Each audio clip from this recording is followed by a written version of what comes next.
For a long time, it has seemed that the only person unsure he will run in the presidential elections next March is Vladimir Putin. The people expect it, his opponents are sure of it, his entourage is convinced of it, but Russia's president is delaying. When Mr. Putin chooses to run, he will win, and handsomely.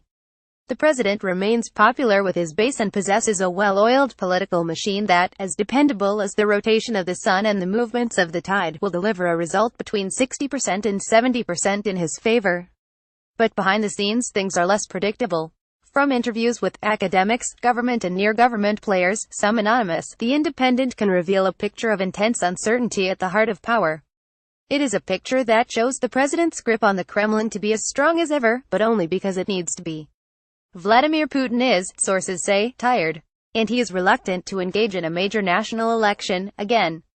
The campaign will be reduced to a bare minimum. There will be no repeat of the exhausting test of the 20,112,012 elections, when Mr. Putin declared his candidacy 6 months early. His decision to swap jobs with Dmitry Medvedev provoked an unexpected wave of protest. By the time of election day, the result was not in question. But Mr. Putin invested a lot in winning, emotionally and psychologically. The absolute deadline for registration depends on whether Mr. Putin runs as an independent or on a party platform.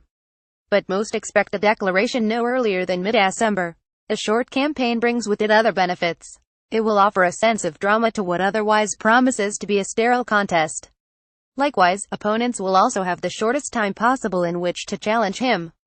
The opposition, unable even to agree on a unity candidate, is of course unlikely to make a breakthrough.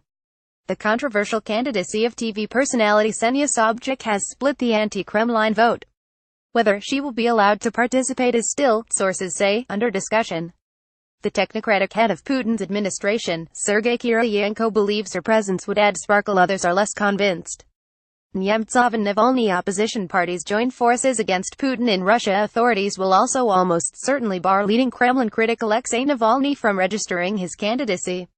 Russia's election commission says that an embezzlement conviction makes him ineligible. It's a conviction that has been ruled provisionally unfair by the European Court of Human Rights.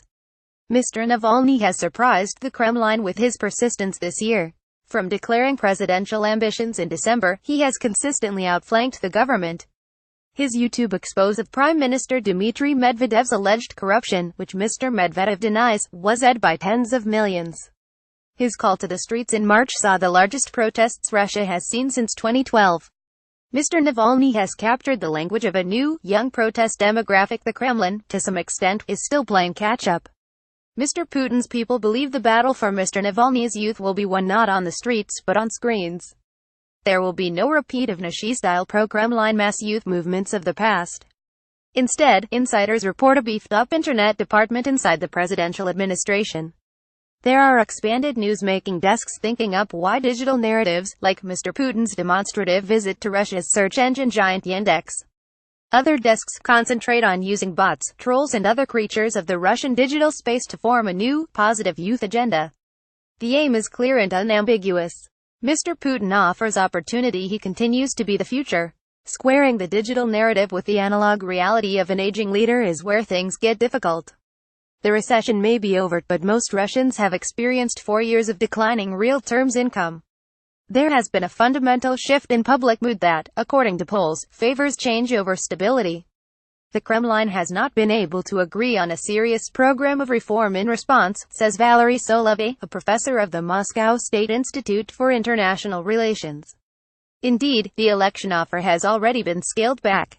Rather than projecting a confident future, the promise is now on improving productivity and efficiency. There is a growing sense that this election is less about the future, as it is about the end, said Mr. Solovey. Gleb Pavlovsky, a former Kremlin advisor and head of the Effective Politics Foundation, told The Independent that the regime was entering a terminal phase. Whichever way you play it, this campaign is about transitioning to a post-Putin Russia, he said. Already, a battle is underway over who will head government following the March elections. This, according to the constitution at least, is the second most important position in Russian politics. In October, Bloomberg suggested the current Prime Minister, Dmitry Medvedev, would become a necessary sacrifice. Bloodied by Mr. Navalny's assault, the Prime Minister was considered a spent political force.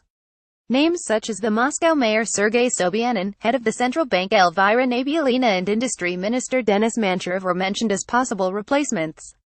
But, say sources, the prime minister has recuperated psychologically since then and may well stay in position.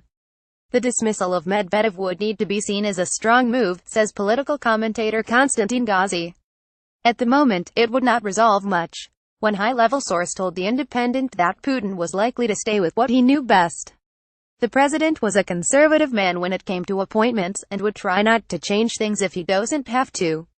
Besides, if something looks obvious from the outside, it won't happen. Mr. Putin likes the unexpected, and when he makes changes, he will confer with no one.